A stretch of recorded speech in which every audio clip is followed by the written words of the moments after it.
গাজীপুর উত্তরপাড়া মহরম আলী ইসলামিয়া নুরানি হাফিজিয়া মাদ্রাসা ও এতিমখানায় আমাদের আজকের অনুষ্ঠান হেফজ সবক অনুষ্ঠান উপলক্ষে আজকের এত সুন্দর মিলাদ মাহফিলের আয়োজন করা হচ্ছে। আজকে আমাদের মাঝে উপস্থিত আছেন জনাব মোহাম্মদ আমির আলী জেরা এবং আমাদের মাঝে উপস্থিত আছেন এই মাদ্রাসার সম্মানিত কেশিয়ার জনাব মোহাম্মদ শফিক ভাই।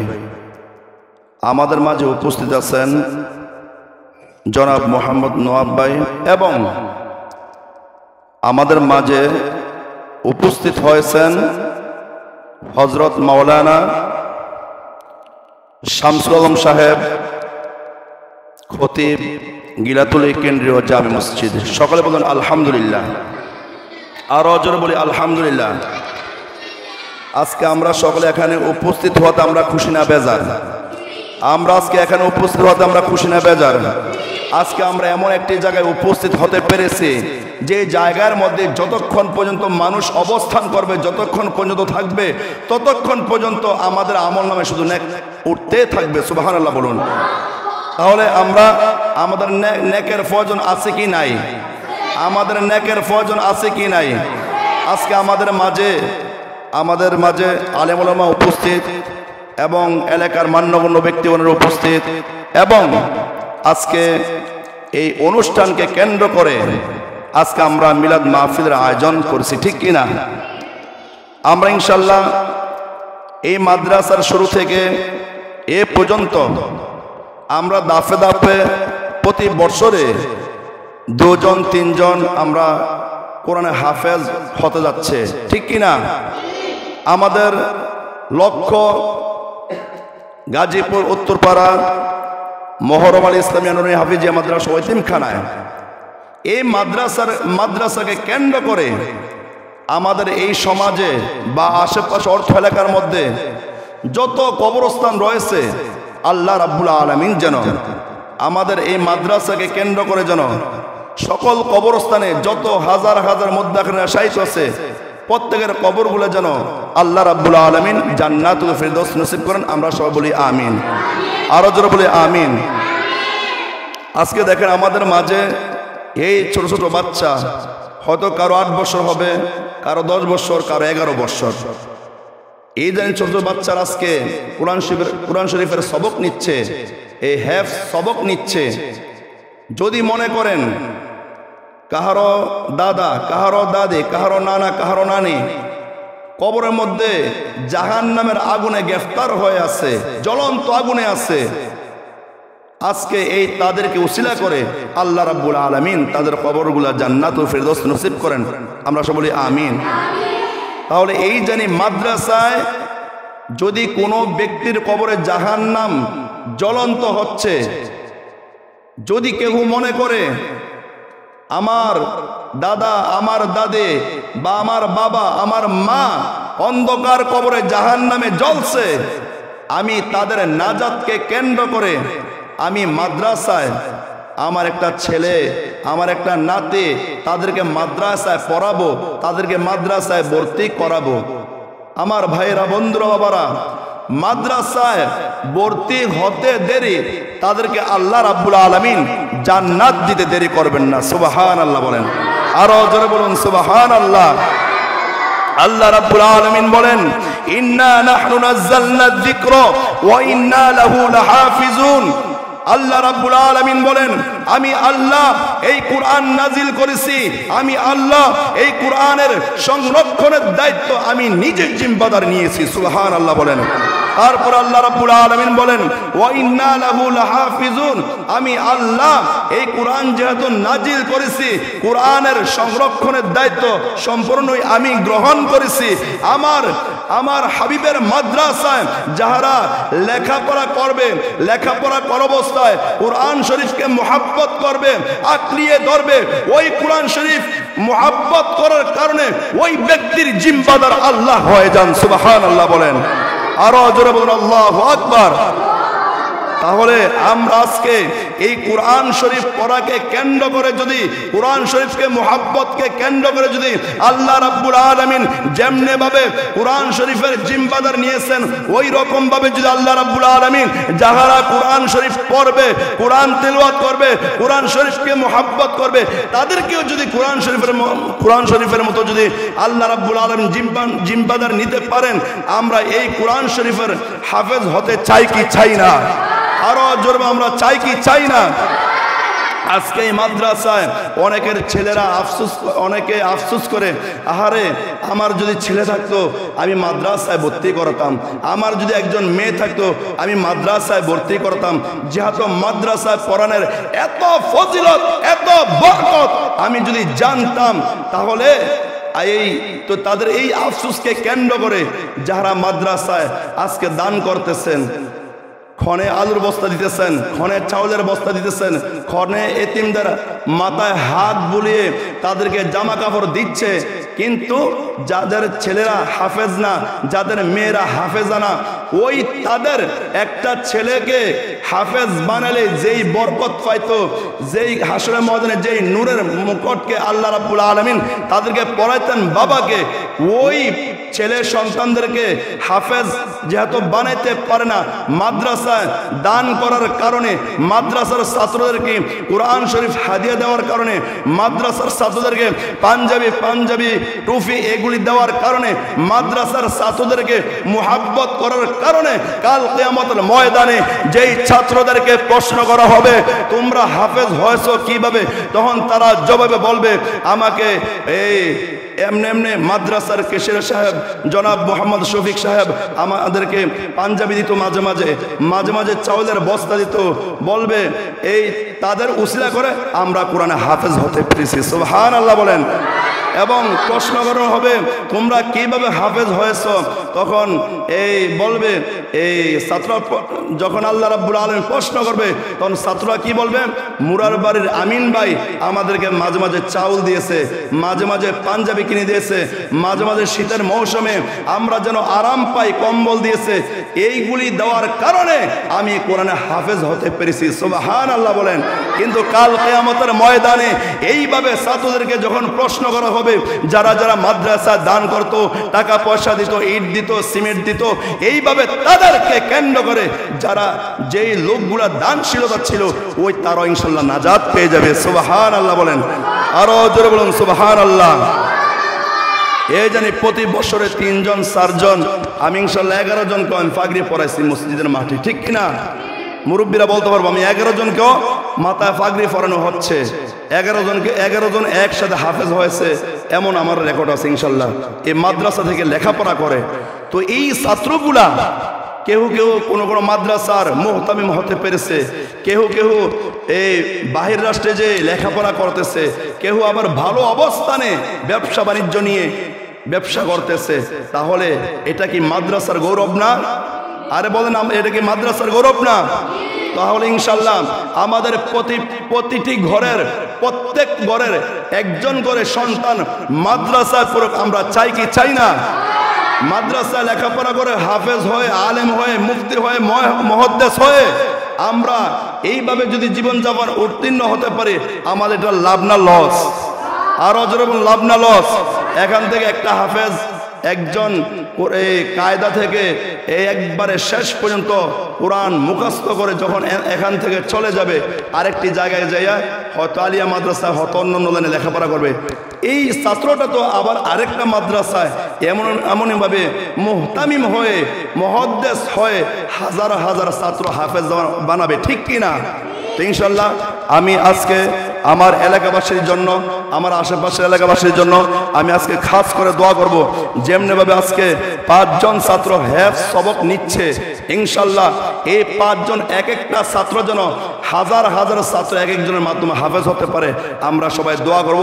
আর এলাকার মাঝে যত কবরস্থান রয়েছে, কোনো কবরে যদি একবারে এমনভাবে জাহান্নাম একবারে জারি হয়ে থাকে, আমি তাদের জন্য দোয়া করব আল্লাহ রাব্বুল আলামিন যেন এই নবীর ঘর মাদ্রাসাকে কেন্দ্র করে যেন ওই কবরগুলা যেন জান্নাতুল ফেরদৌস নসিব করেন। আমরা সবাই বলি আমিন। আরো জোরে বলি আমিন। আমাদের একটাই দুর্বল, মাদ্রাসায় হয়তো খাবারের সার্ভিসটা ভালোভাবে এখনো দিতে পারি নাই, কিন্তু আমার মাদ্রাসার শিক্ষক বিন্দুরা তাহাজ্জুদ, আওয়াবিন নামাজ, এশরাক নামাজ, 5 ওয়াক্ত নামাজ এবং পাশাপাশি যত আমল রয়েছে সব কিছু চালিয়ে যেতেছেন এলাকার স্বার্থে। কিসের স্বার্থে বলুন? এলাকা যেন জাহান্নামে যারা আছে তারা যেন জান্নাত পেয়ে যায়, যারা বিপদে আছে তাদের যেন বিপদগ্রস্ত দূর হয়ে যেন শান্তির ফয়সালা হয়ে যায়। আমাদের এই মাদ্রাসার শিক্ষকগুলা আমার এই মাদ্রাসার ছাত্রগুলাকে নিয়ে অনেক কষ্ট করতেছে, অনেক পরিশ্রম দিচ্ছে। রাত্র 4টার দিকে উঠে 3:30টার দিকে উঠে তাহাজ্জুদ নামাজ পড়ে এলাকাবাসীর জন্য, সারা বাংলাদেশের সারা বিশ্বের মানুষের জন্য দোয়া চাচ্ছে। এটা আমাদের লাভ না লস? সবাই বলুন, এটা আমাদের লাভ না লস? তাহলে ইনশাল্লাহ আমাদের মাঝে আমাদের এলাকাবাসী আমি সকলের জন্য দোয়া করব, প্রতিটি ঘর থেকে যেন একজন হলেও যেন এই মাদ্রাসায় লেখাপড়া করে ইনশাল্লাহ কোরআনের হাফেজ হতে পারে, আলেম হতে পারে, মুফতি হতে পারে, মুহাদ্দিস হতে পারে। আমি সকলের জন্য খাস করে আজকের এই মাহফিল থেকে, এই অনুষ্ঠান থেকে দোয়া করব। ওয়া আখিরু দাওয়ানা আনিল হামদুলিল্লাহি রাব্বিল আলামিন। আমাদের মাঝে উপস্থিত আছেন হযরত মাওলানা শামসুল আলম সাহেব, খতিব গিলাতুলি কেন্দ্রীয় জামে মসজিদ। উনি কিছুক্ষণ গুরুত্বপূর্ণ আলোচনা রাখবেন। ওয়ারাহমাতুল্লাহি তাআলা ওয়া বারাকাতুহু।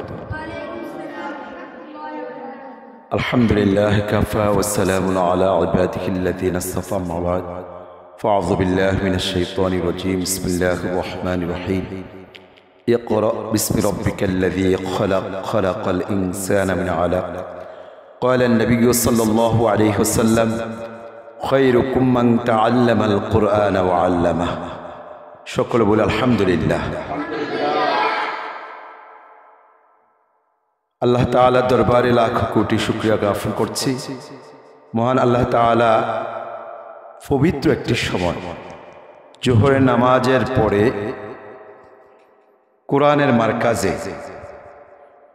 মার্কাজে একটা কোরআনের মাদ্রাসায়, যেখানে লোহে মাহফুজের কোরআনকে শিক্ষা দেওয়া হয়, এমন একটি সুন্দর পরিবেশ যেখানে ছোট্ট ছোট্ট তালেবেল আলেমদেরকে সামনে রেখে এলাকার সম্মানিত ব্যক্তিবর্গরা সহকারে আজকে আল্লাহ তাআলা আমাদেরকে এই মহতি অনুষ্ঠানে, মহতি মাহফিলে আজকে কোরআনের সবক দেওয়া হবে, এই অনুষ্ঠানে আমাদেরকে আসার এবং বসার তৌফিক দান করেছেন। সকলে বলে আলহামদুলিল্লাহ। তার সাথে সাথে প্রিয় নবী হুজুর পাক সাল্লাল্লাহু আলাইহি ওয়াসাল্লামের উপর লাখ দুরূদ ও সালাম। আল্লাহুম্মা সাল্লি আলা সাইয়্যিদিনা মুহাম্মদ ওয়া আলা আলিহি ওয়া আসহাবিহি ওয়াসাল্লাম। সম্মানিত উপস্থিতি, আমি আজকে অত্যন্ত আনন্দিত হয়েছি যে আল্লাহ তাআলা আমার মতো একজন নগণ্য খাদেমকে যে এত সুন্দর একটা মজলিসে আসার তৌফিক দান করেছেন। এজন্য আমি আবারও পড়ি আলহামদুলিল্লাহ। তার সাথে সাথে যিনি আজকে আমাকে এখানে দাওয়াত করেছেন, আমি ওনার হায়াতে তাইয়্যিবা কামনা করেছি। তার সাথে সাথে এই আমার সামনে ছোট্ট ছোট্ট এই মাসুম বাচ্চাগুলা, যাদের আমলনামা এখনো গুনাহ লেখা হয়নি, যারা আল্লাহ তাআলার এত দামি একটা গ্রন্থ, যে কোরআনকে বুকে ধারণ করার জন্য তারা মা বাবাকে ছেড়ে এই মাদ্রাসায় এসে পড়েছে। এই জন্য আবারও পড়ি আলহামদুলিল্লাহ। আল্লাহ তাআলা আমার সামনে যতগুলা ছোট্ট ছোট্ট মাসুম বাচ্চা আছেন, আল্লাহ যেন তাদেরকে কোরআনের হাফেজ বানিয়ে দেয়। সকলে বলি আমিন। সম্মানিত উপস্থিতি, আমি আসলে অনেকেরই চিনি, আবার অনেকেরই চিনি না। আমি জানি, আমি শুনছি এখানে একটা মাদ্রাসা আছে, আমি কিন্তু কখনো আসি নাই। গত কিছুদিন আগে মাওলানা আলামিন ভাই সাহেব আমাকে আয়না মাদ্রাসায় দেখালো, আমি খুব খুশি হয়েছি। আসলে আপনারা কতটুকু পরিশ্রম করলে এত সুন্দর একটা বেহেশতের বাগান আপনারা সাজাইতে পেরেছেন, এই জন্য আমি বেশি খুশি হয়েছি। তো আমি আজকে বেশি কথা বলবো না, সামান্য একটু কথা বলবো। দেখেন, আল্লাহ তাআলা নিজে বলেছে ইকরা, তোমরা পড়ো। কি করো? পড়ো। পড়ার জন্য বলেছে। এখন দেখেন, এই যে মাসুম বাচ্চাগুলা কি পড়ে? আল্লাহর কোরআন পড়ে। কি পড়ে? এই আল্লাহর কোরআন পড়ে আপনারা খুশি না বেজার? আসলে দুনিয়াতে অনেক শিক্ষা আছে, তো আমি কোনো শিক্ষাকে ছোট করে দেখব না। যেমন আজকে দেখেন ফজরের নামাজের পরে আমরা একটা সময় ছিল যখন ফজরের নামাজ হতো প্রত্যেকটা ঘরে ঘরে বাড়িতে বাড়িতে ঘরের দরজা বসে বসে মা বোনরা কোরআন তেলাওয়াত করতো। আজকে এটা আসেনি ভাই, নাই। বাচ্চাগুলা মুক্ত বুদ্ধিকে রওনা করত। এখন আছে যে না থাকার মতো। দুঃখজনক হলো সত্য, বিভিন্ন কিন্ডার গার্ডেন, বিভিন্ন স্কুল ইংলিশ মিডিয়াম বাইর হওয়ার কারণে এই বাচ্চাগুলা কোরআনের শিক্ষা থেকে মাহরুম হচ্ছে, ঠিক কিনা? এই অবস্থায় হাজী মোহরম আলী তো নাকি মোহরম আলী ইসলামিয়া নুরানি হাফিজি মাদ্রাসা আপনারা প্রতিষ্ঠিত করেছেন। আবার পড়ি আলহামদুলিল্লাহ। দেখেন যেই সময় ইসলামের একটি ক্লান্তিকাল, এখন ক্লান্তিকাল না, বিভিন্ন জায়গায় এই ইসলামকে ধ্বংস করার জন্য বিভিন্ন ফায়তারা চলছে। এই অবস্থায় আপনারা মোহরম আলী ইসলামিয়া নুরানিয়া হাফিজি মাদ্রাসা প্রতিষ্ঠিত করেছেন কিসের জন্য? আল্লাহ তাআলার কোরআন শিক্ষা করার জন্য। আল্লাহ তাআলা প্রিয় নবী, আল্লাহ তাআলার প্রিয় বন্ধু আমাদের নবী হুজুরে পাক সাল্লাল্লাহু আলাইহি সাল্লাম ফরমায়েছেন, ক্বালান নবী সাল্লাল্লাহু আলাইহি ওয়াসাল্লাম খায়রুকুম মান তাআল্লামাল কুরআনা ওয়া আল্লামা, তোমাদের মধ্যে সর্বোত্তম সর্বশ্রেষ্ঠ ওই ব্যক্তি যে কোরআন মাজিদ শিক্ষা করে এবং শিক্ষা দেয়। সকলে বলে আলহামদুলিল্লাহ। আজকে সেই কোরআন শিক্ষার জন্য দেখেন ছোট্ট ছোট্ট মাসুম বাচ্চা, এতিম বাচ্চারা চলে আসছে মাদ্রাসায় কোরআন শিক্ষার জন্য। এই যে ছোট্ট একটা মাসুম বাচ্চা 7 বছর বা 8 বছর বয়স হবে, এই সময় সে খেলাধুলা করত, কিন্তু দেখেন সে কি করছে?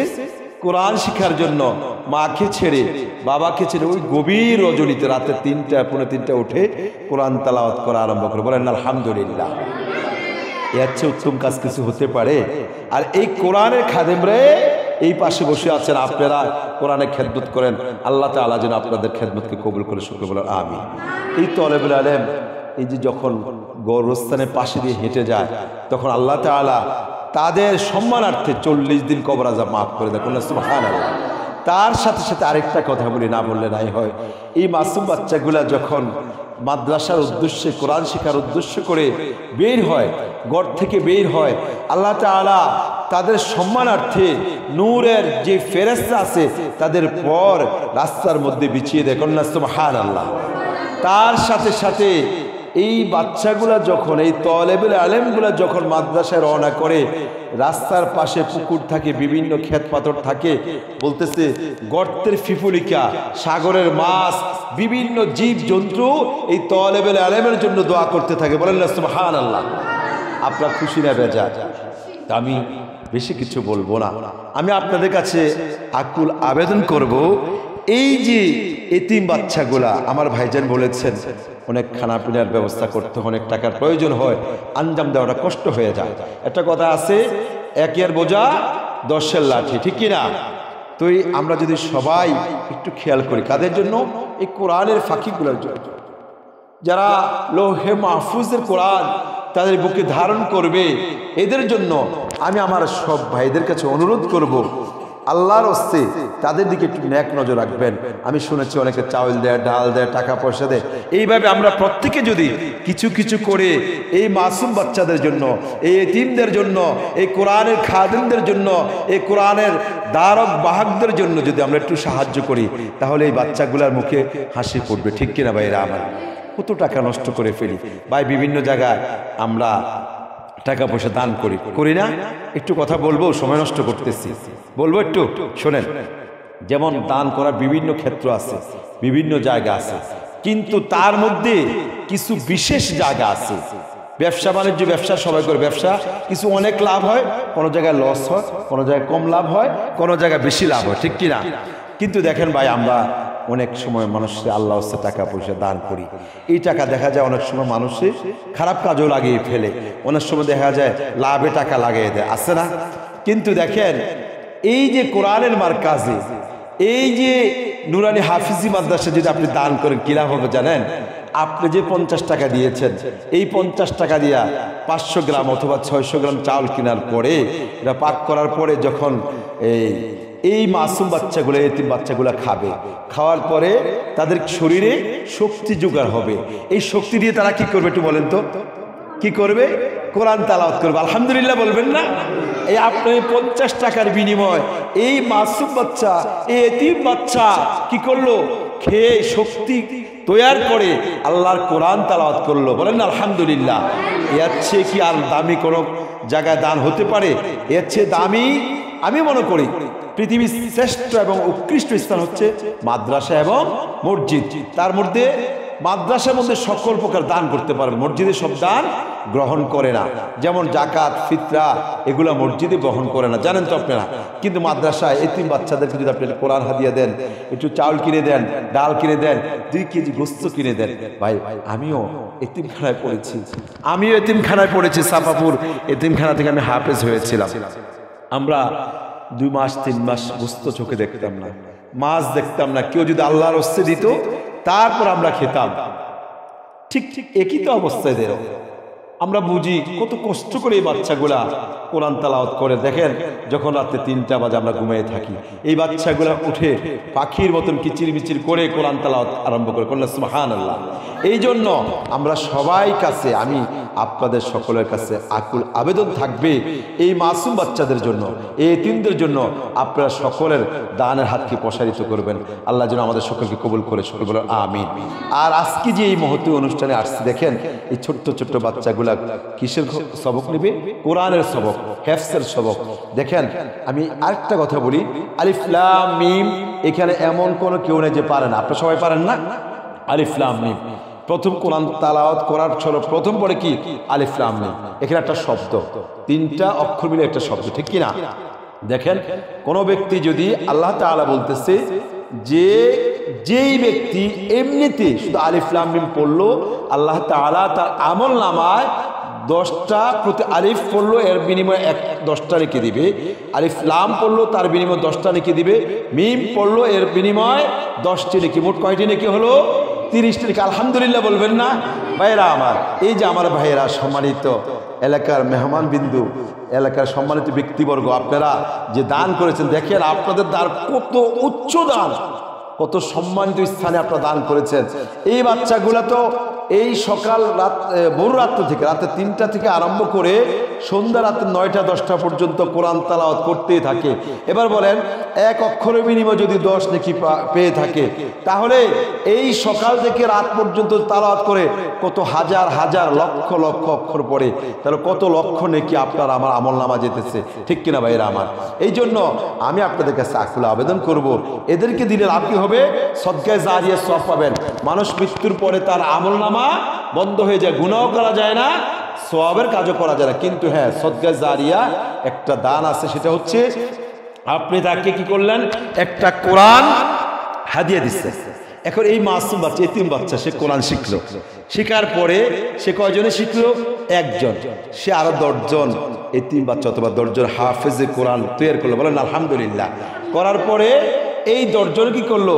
আরো 10 জন করে তৈরি করলো। তাহলে আরো এই 10 জন যদি আরো 10 জন করে করে, তাহলে কতজন হলো? 100 জন। 100 জন যদি আরো 10 জন করে তৈরি করে, তাহলে কতজন হয়? আপনারা দেখেন, এইভাবে কিয়ামত পর্যন্ত আপনার আমার আমলনামায় এই সওয়াব পৌঁছতে থাকবে। কন্যা সুবহানাল্লাহ। তাহলে আপনি দেখেন, আপনি মৃত্যু বরণ করছেন, কিন্তু আপনার কবরে সওয়াব পৌঁছতে থাকবে। বলেন না সুবহানাল্লাহ। এই জন্য আমরা কোথায় দান করব? এতিমখানায়, এতিমদের জন্য, হেফজখানায়, এই কোরআনের খাদেমদের জন্য, এই কোরআন যাদের বুকে ধারণ করবে তাদের জন্য আমরা কি করব?